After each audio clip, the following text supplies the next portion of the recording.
Hello spooksters, how are you doing on this fine day? I've got something quite peculiar for you in this one. Everybody knows about Five Nights at Freddy's and all the fan creations it has spawned, like the famous and well-loved Walton files, right?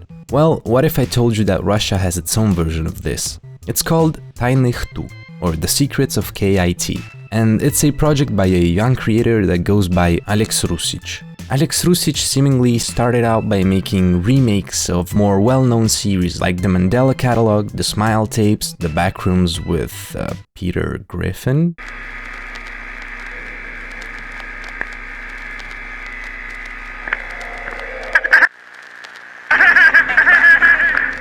and also the Walton files themselves. The videos we'll be checking out today are apparently actually a reboot of the original series he made, which I couldn't find looking around. Now, I need to get something out of the way before we start. I don't get mascot horror.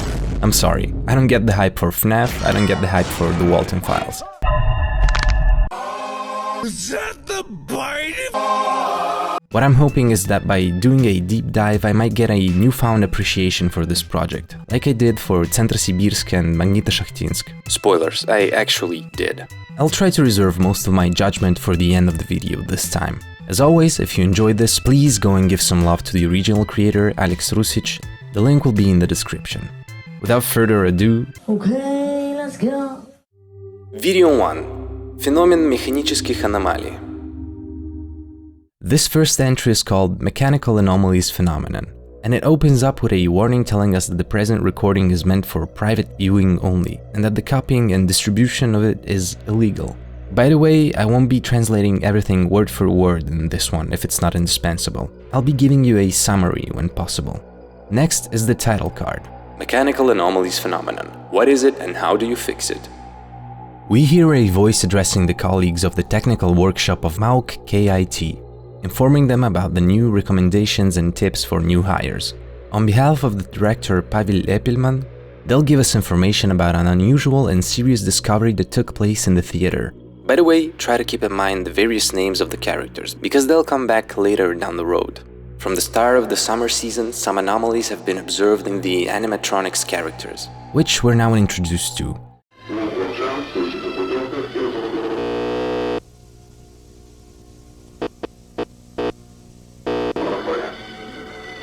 Vovchan the wolf, Plutovka the fox, Nafan the hare. When this last one is mentioned, the smiling characters in the background change, and here the subtitles add something. The Russian ones say, closed on April 21st, 2002, while the English ones say, the prototype is locked up forever. Both the Night Watchmen and the acrobats controlling the characters have complained about these mechanical anomalies. Which confuses me. If they're animatronics, why would they need acrobats to control them? And here we see the models that show these anomalies.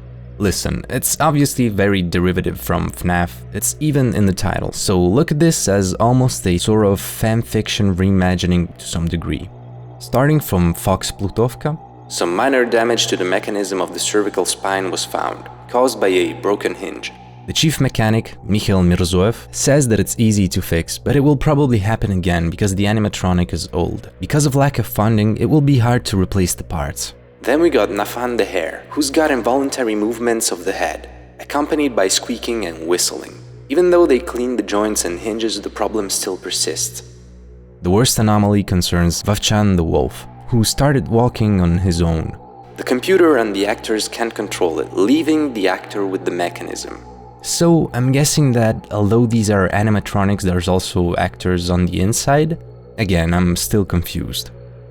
Finally, the voice tells us to be careful, and we get this card saying, in the case of problems or an anomaly in the mechanism, contact me. Showing a few people. Georgy Antipov, Mikhail Mirzoev, Pavel Epelman, and for a moment, Artemy Golovin, while the recording deep fries.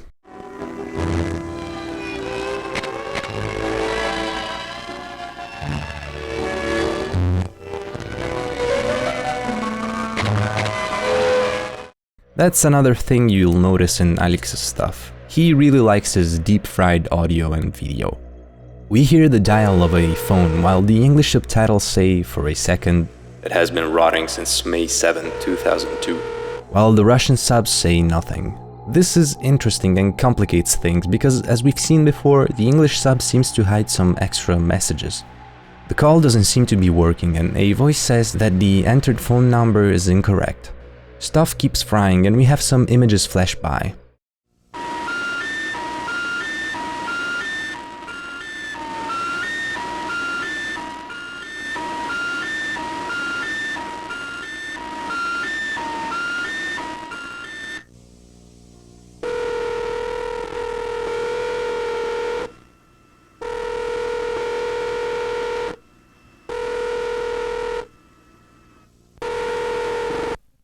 Three men in suits, whatever this is, and these messed up human eyes.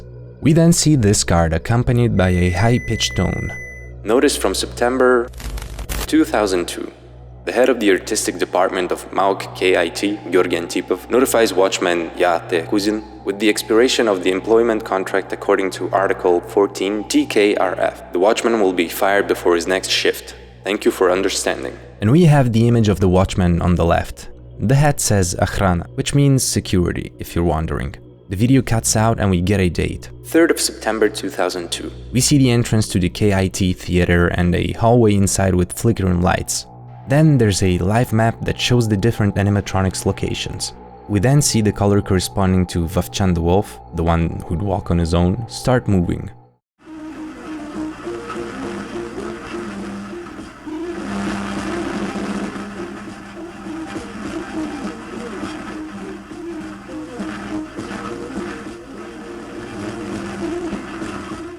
Then the text, movement detected at 2:37 AM. Be careful. Location, RMKLAD01. We see the big yellow square start moving as well, and we hear footsteps and doors being opened.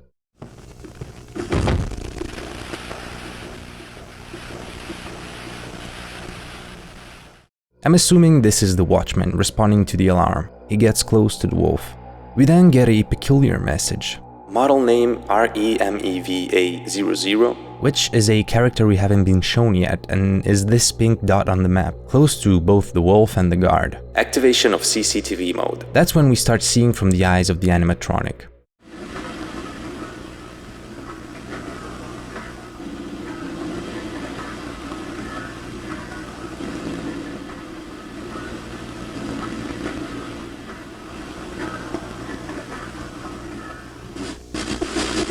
Now this is a pretty cool idea, not gonna lie. Everything is very deep fried, so it's hard to make out. But from the left eye we can see what I assume to be the wolf animatronic in the door frame. And I think that the guard shines a light on it. From the map we see that the animatronic has been put back in place and the guard is leaving. We get the text, recording a foreign sound at 2:46 AM. And we see a cool little animation. The guard walks down a hallway to go and check the sound.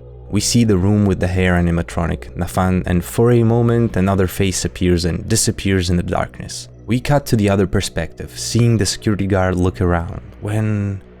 Okay, the next part is supposed to be quite spooky, but I couldn't stop laughing.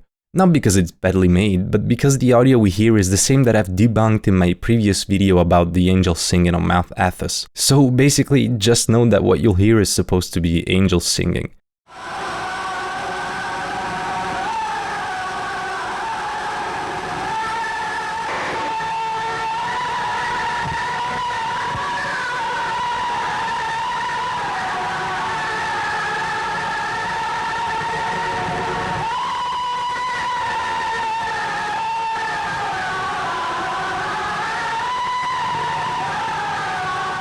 If it wasn't for my previous history with the source recording, this would probably be quite messed up. Then a figure appears with a cipher behind it. I've spent way too long trying to solve it, way too long, before I realized that the figure covers part of it, and for a second it disappears and actually shows it. If I got that right, the message is, there's no atrocity in the world that hasn't been idolized by someone, and there's no good deed that hasn't been condemned by someone. And the signal cuts out. Here we see a picture of our night guard cousin who's been reported as missing. The English subs give us a Google Drive link to the transcript of this part. Weird choice, but okay. What it says is basically that the parents of cousin have filed a missing persons report and the police started investigating the case. He went missing between the 3rd and the 4th of September 2002 after leaving home to go to work. The strange part is that the dismissal of his employment contract has been announced on the 2nd of September. The police is investigating the case and interviewing anyone involved with the Kinky Institute Theater, which is our K.I.T. Nothing really remarkable here. Most of this info we already knew. So that's the end of the first episode. What are we thinking so far? It's not really grabbing me yet, but it's just starting, so I'm not going to jump to any conclusions yet. To me, it seems like the standard FNAF Walton Files affair. Spooky animatronics come to life and start attacking people. Stylistically, I do have to say that it's not bad, if you like very deep-fried stuff. I especially like the inclusion of the animation that, although basic enough, is still cool and pretty stark. I'm curious to see how all of this evolves. Video 2, ending of TZH broadcast from 2002. Technically, this is episode 1.5, or so the description says, and it's a shorter one. It begins with a weather broadcast on the channel TZH. We then get the Russian anthem and a view of the city, which goes on for a while. This is just how the broadcast on this channel ends, apparently. We then see a new missing persons notice. This time it's Golovin Alexander Olegovich. Now, we've already seen a Golovin before, Artemy, which is probably his brother. Then the channel logo is up for a while, and we start hearing a voice that addresses the workers of K.I.T. on behalf of Georgy Antipov-Trofimovich, the artistic director. They've got some important information about the future composition of the theater. I just want to quickly share a sentiment that I found at times in the comments. Almost every time we hear a voice in this, it's so deep-fried that without subtitles you basically can't understand anything. I get that it's a stylistic choice, but a pretty annoying one, not gonna lie. At least the creator did provide a way to understand it, so can't complain too much.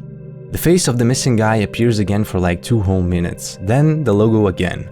It glitches out and we get a room with a computer. The voice from before finally keeps going. It says that both Golovins were directors at K.I.T. and have disappeared and possibly departed. Because of this, the management will now be in the hands of the speaker and Pavel Borisovich Epelman, which we've also already seen. The voice says that this might raise some concerns from the workers, but with their experience and dedication to art, they will strive to preserve and develop the traditions and uniqueness of the theater, and also to make it a safe place. Some images flash.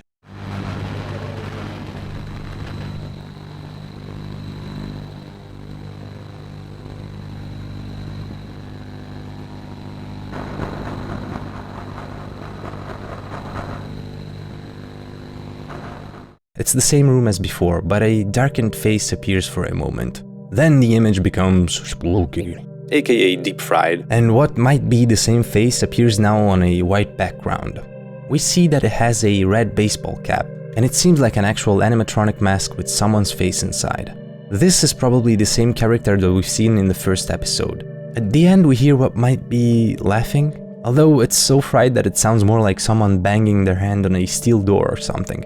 The description tells us that the sound was damaged during the digitization. Nice save. The exact date of the broadcast is unknown. The broadcast was intercepted around 2 AM and around 15 people witnessed this moment. Because of an absence of proof, everyone quickly forgot about it. With the passing of time, this broadcast became something of an urban legend. Alright, this one doesn't give us much, but it probably just sets up some details for the future. Also, before we move on, I wanted to mention that there's a whole bunch of people who worked on these videos. It's not just one guy. And I even recognize one of the names from Centrosibirsk. If you're watching this, hello!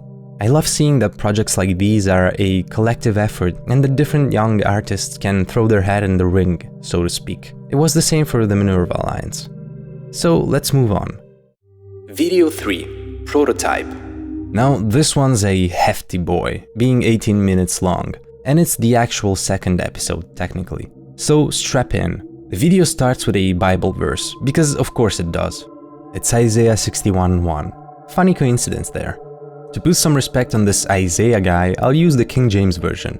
The Spirit of God is upon me, because the Lord hath anointed me to preach good tidings unto the meek. He hath sent me to bind the brokenhearted, to proclaim liberty to the captives, and the opening of the prison to them all that are bound. In Russian it's kinda different, but the meaning's the same. We cut to Woody from Toy Story? No? Am I the only one? Okay. Who's standing in the rain with a briefcase. He gets inside a building and after a while the lights turn on. He starts walking inside the building with another man. In the background we see a picture of Mirzoev. I'm assuming that we're inside the K.I.T. theater. The two men start talking. Ну что ж, Ты же все взял, что я попросил днем? Вроде все собрал. Ты точно уверен, что все это пригодится нам именно здесь? Да и в целом необходимо все это проверить самим. Я же не разбираюсь в этой теме. Ну я тоже не разбираюсь, и что? Ничего, справимся и так. Да и об этом меня Миша попросил. А то он на больничный сел, а сотрудников звать, которые без его инструкции ничего нормального сделать не могут. Мне кажется, не очень надеюсь. Ладно. Включи же у тебя там. Да. Сейчас.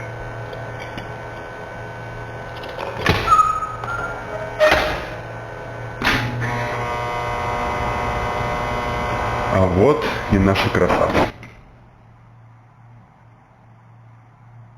Система. Вроде все нормально. Трое уже в порядке, можно про них забыть на пару недель. Почему ты не мог сам надеть эту херню? Ну вообще на меня не налезает. Ну бля, я уже говорил. Порвешь сначала. Классно. Ты как теперь это шли? Угол весь ободранный. Заметит еще и нам башку оторвут по полу. Да успокойся. Если боишься, что Артем заметит, да ему скорее всего будет насрать как-то. Максимум порвет на меня и успокоится. Ботан наш, блин. Ну ладно, ты же записался? Сейчас проверю. So from the dialogue, I'm guessing that they might be repairmen, but it's more probable that there's some actual higher-ups from the theater. I'm assuming this because they call Mikhail, who I'm guessing is Mirzoev, Misha, which is a nickname, and you'd usually use it for someone who's on your same level, so to speak, not your boss. And also because they refer to the animatronics as our beauties. Although наши красавцы is masculine, so the more correct way to translate it would be something like our handsome boys. Now, we've seen the names of the higher-ups. We had Epelman, Mirzoev, Antipov, and the Golovins. If Mirzoev is on sick leave and the Golovins disappeared, and if this is happening after that, I suppose these might be Epelman and Antipov. So this raises a few questions. They mention Artyom, which might be Artemy Golovin, which might imply that this happened before episode 1.5. Also, there's again this thing about wearing the costumes, which, once more, confuses me. Are these animatronics actually supposed to have people controlling them from the inside? I thought the whole point was that they're robots. Strange. Maybe some are robots and other are costumes? I'm not sure. Next, one of our characters points out that the inside of the mask is covered in something. The next scene's audio is completely fried, but basically one of the guys says to the other that he's noticed him taking some pills lately, and asks him what they are. He answers that it's antidepressants. He says, "Sure, from your voice I wouldn't say. Are you sure that's what you're taking?" That's when the other guy starts having some sort of respiratory attack.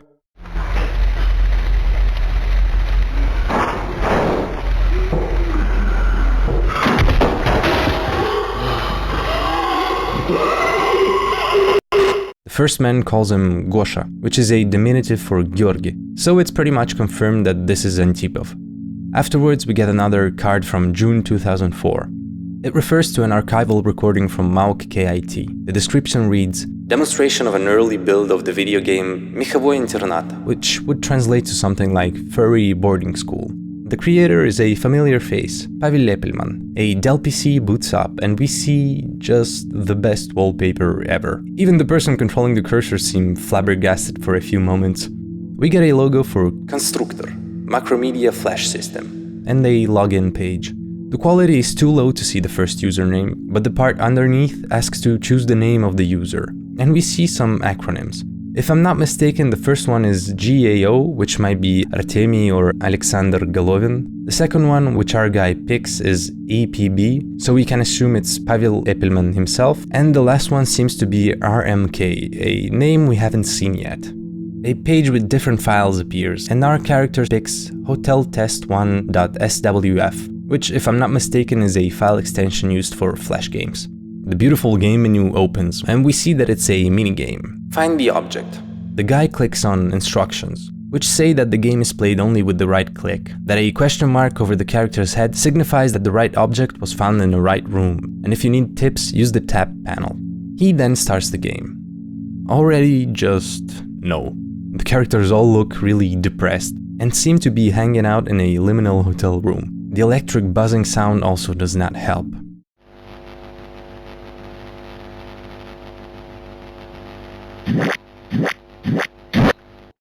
Also, I hadn't mentioned this before, but the character standing in the doorframe, who was also in the menu, might be our spooky red cap guy. Immediately we see the writing, "Look at the picture and figure out the missing objects." And a voice says pretty much the same thing.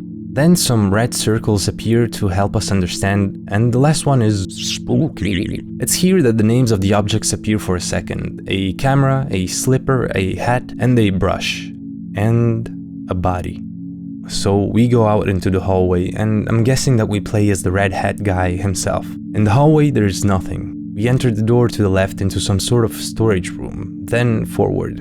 A minigame starts. Dig in the box. Then he clicks on a needed object, which appears to be a wolf doll. After more digging, we find the camera. We're back in the hallway, and for a moment a Russian sub pops up saying, "I feel lost in a boundless void."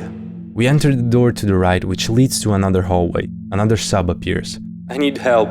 We go right again. Here we see the Mona Lisa and some big ass paw print. The user clicks on a seemingly random spot and another sub pops up. "Hear me, I beg you."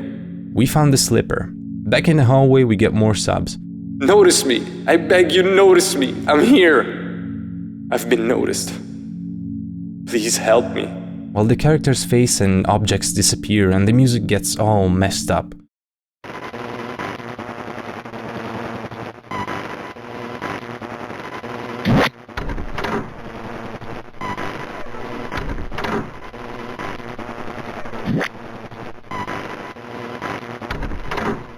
Get me out of this emptiness. Our character seems to be walking through looping hallways. The green door blocks my path. Then this face appears, pretty much confirming that this is the same character we've already seen. "Please, hear me." Then the subs just give us 3 dots. The object found writing appears. Then the green door with the sub, "I'm still alive."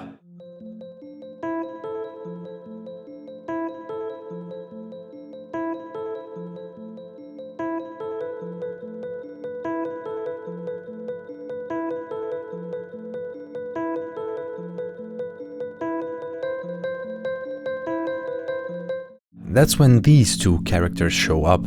Their speech sounds incomprehensible, but the bubble gives us another Bible quote.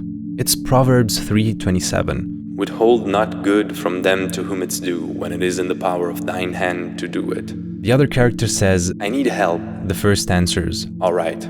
We also get a first-person view of someone traversing red corridors. We see the 2 characters get into a storage room where an animatronic is laying against the far wall. The first character then says, "Check the costumes." So the other one puts on the red hat costume and asks the first one, "Are you alright?"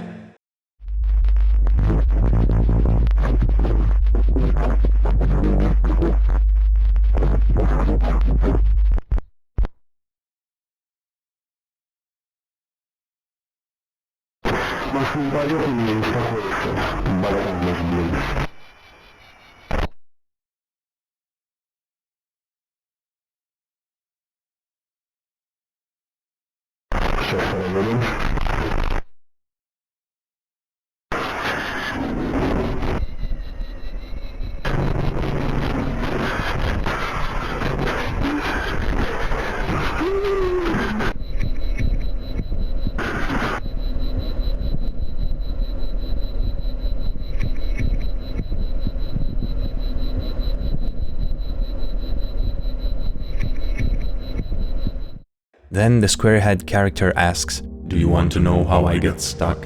While the computer starts giving errors.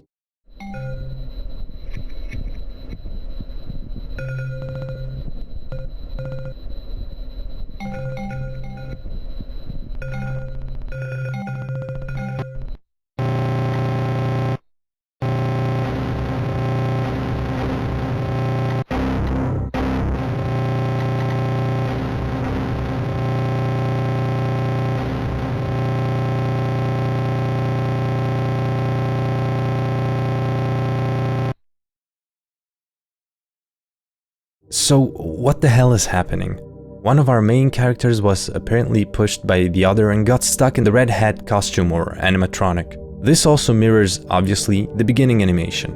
Red hat guy pops up again, with a sub saying, "The next day, the night of April 22nd, 2002. He starts banging on the door. which might confirm what I said before about what I thought to be a laugh that actually sounded like banging on steel. And it opens, letting him fall through into a hallway, which is plastered with faces. Some ciphered messages appear, and one commenter thankfully did the job for me. Where am I? Why am I everywhere? This can't really be the end. Let me out of here! And then we get some groovy music, and a horrific face appears once more, while our character starts freaking out.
So from everything we've seen, we can assume that this is who was talking to us from the void through the subtitles. We then get another animated scene in which our character is standing in a white void in front of a picture of a man and a woman, and he seems to be shocked by it. The man in the picture looks like one of the Golovins, or Mirzoev, because they're the ones with glasses. While I'm not sure who our main trapped character is.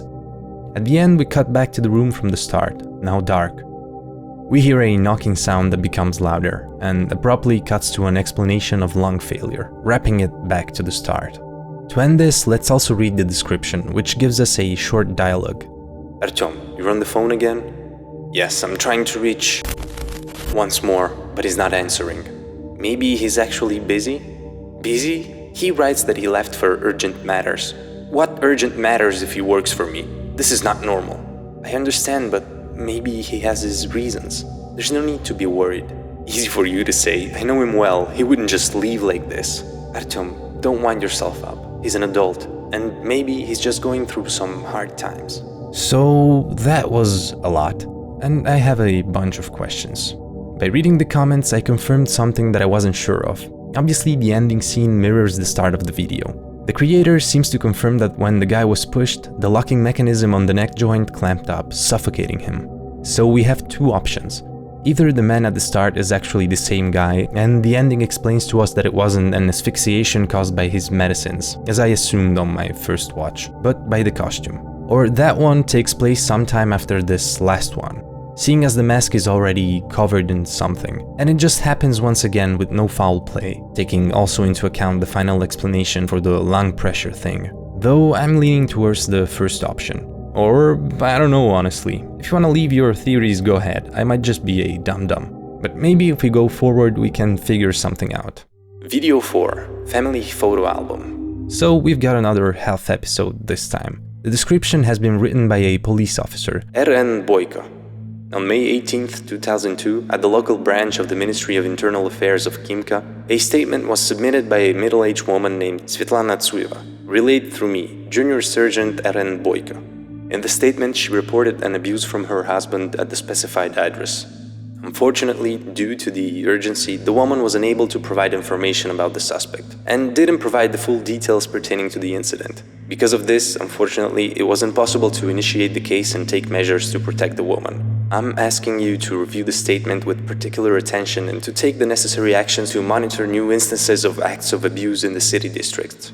I'll be ready to provide any additional information needed for the investigation of this incident. Interesting. We haven't yet heard of anyone named Tsuev. So let's check the video. It opens on some typical commie blocks, and from a window we see a man and a woman argue. The man then strikes the woman. This must be the aforementioned incident. And so we get the family photo album with Everybody Wants to Rule the World playing in the background. We see a few different men, and I think they're all people we've already seen before, but I'm very bad with faces. We also get pictures of a child. We then have another animation. A man nervously tapping his fingers on a table in front of a bottle of pills while looking at a picture on the TV. Afterwards, we get a video of a kid playing in a park. The photo album repeats, but the music is now gone and we only hear heavy breathing. Then some text appears. I've had enough. What happened to you? You're sick. Stop torturing us. Our child is already afraid of you. What happened to you? You sick bastard. Don't touch the kid. Let him go. We're leaving. These two phrases keep flashing, and at the end we get three pictures, a man, a woman, and a child. And one last sentence appears. Leave us alone. We're then inside of an apartment, where we see a cat and the man from before, who doesn't seem to be doing very well. So I'll try to put names to the faces. The guy with the rounded glasses seems to be Mikhail Mirzoev. The guy with the other glasses is one of the Golovin brothers, so maybe the man next to him is the other Golovin? With the others it's harder. The guy with the strong jaw looks like Antipov to me, but I could totally be wrong. And it seems that the video focuses on his pictures. I checked the live chat from the episode and the author confirms that this is in fact Antipov. And apparently the guy that got stuck was one of the Golovins. I don't know if this actually helps me or makes everything even more confusing. So let's get to the final and most recent part. This one's really short. Video 5. Transmission. This one starts with some text. Transmission of the vocal apparatus of mechanism REMNF98. Which is Nafan the Hare. Under the guidance of Mikhail Mirzoev, 2003. Then we have an example of an audio recording. The scene is taken from a Soviet cartoon from '74 called Mishok Yablok, or The Bag of Apples. Постой! Ведь вот какой добрый! Всех угощает, а мне и попробовать не дал. And then we see Nafan the Hare reply to the crow. Ну ты уж прости, забыл как-то. Я сейчас. Then we get a phone call between two very normal looking guys on May 19th, 2002 at 3:16 AM.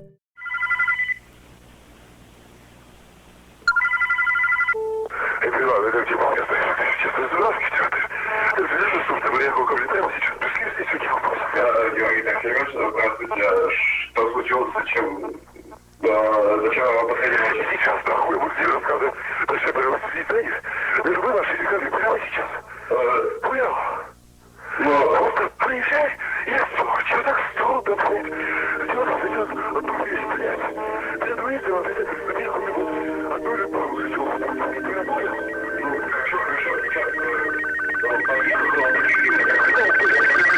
During this call, we see the image of a hare flashing by, and then someone emerging from the Nafan costume.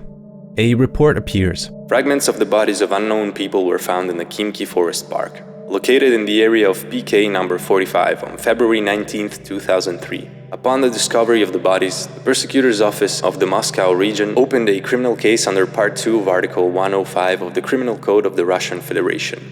Currently, as part of the investigation of the criminal case, investigators and criminologists of the Moscow region prosecutor's office are carrying out a set of measures aimed at finding the criminal in the old Khimki microdistrict. This was reported by the press service of the department TZH. It is also planned to conduct a forensic medical examination to establish the identity of the victims and the causes of their death. And at the end we get this.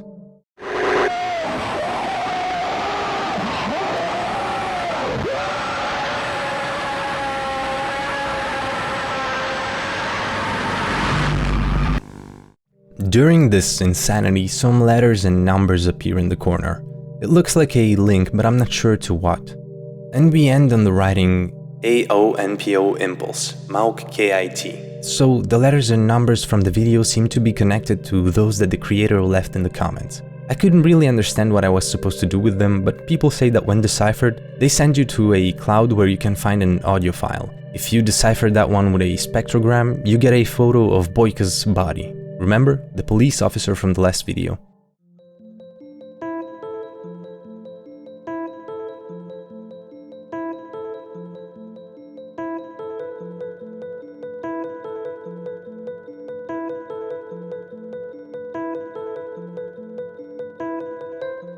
So anyway, about the episode, I think this one is really solid.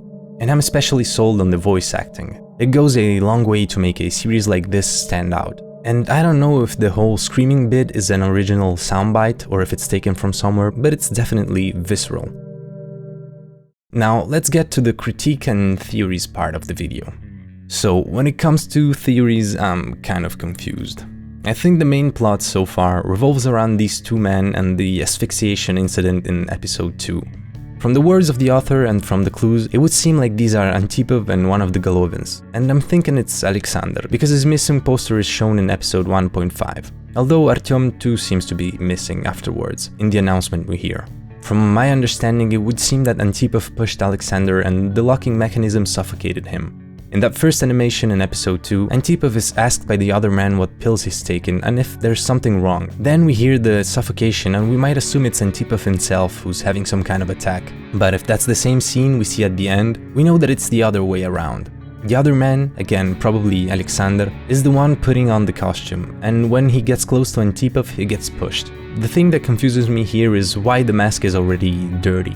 It's almost as if something like this has already happened before. The thing is that Alexander doesn't really seem to die, but instead he goes to some sort of purgatory dimension. We can also assume that this is the reason for which, in the Flash game, we're told that for his Red Hat character, the object that's missing is a body. And so he's wandering this endless dimension where his face is plastered on the walls for some reason. But here there's another moment that confuses me. His reaction to the picture of what might be his brother Artyom with a woman. Now, it might just be me getting everything mixed up because I have face blindness, so I'd really appreciate some help. So from the other information we get, it seems like Antipov is going kind of cuckoo and becoming more and more violent, and I'm assuming that it's him hitting his wife, and it's him sitting at the table with his bottle of pills. And that's pretty much all I've got when it comes to theories. I don't even know where to begin with the ciphered messages, the Bible verses, and with the dates. Lord, the dates. We got the Russian sub saying closed on April 21st, 2002, with the English sub saying the prototype is locked forever.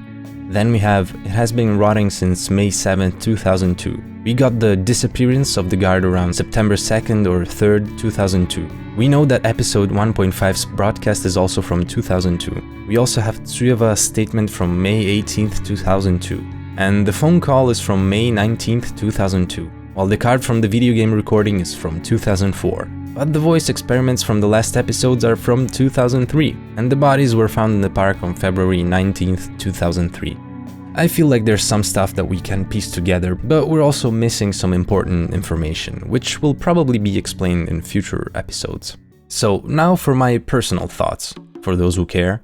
Did this make me change my mind about mascot horror? No. I still think that the whole animatronic thing is weird and goofy. Like, I get it. But I could do without it. With that aside, I actually appreciate the series much more after doing this deep dive. I found it actually quite fun to try and piece stuff together. I enjoyed its incredibly grungy aesthetic. Sometimes I'll admit it was too grungy, especially with the audio. I love how much work was put into this, between the 2D and 3D animations, the voice acting, and the whole video game part. I like the mystery that this builds, and honestly, for a young creator like AlexRussich, it only makes me excited to see what he comes up with for the future. Now, for some criticism and some improvements that could be made in my opinion. One big thing that I felt was missing in the whole series is a clearer motive. I don't understand why anybody really does anything as of now.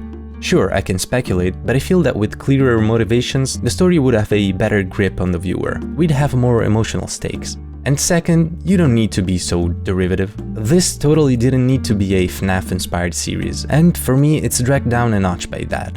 I do feel that with the way the story is evolving, it might go in a different way, and that's great. But there's a big-ass pear-shaped shadow looming over the whole thing. As for the Walton files, I don't actually know because I could never get through that one, so I wouldn't know how it stacks up. So, overall, definitely not bad in my opinion. Sure, there's room for improvement, but it's got a good sense of what it's doing, I think. Once again, please go show AlexRussich some love and tell him Mulder sent you. As for me, I'm checked out mentally, so bye bye and see you, space bunnies.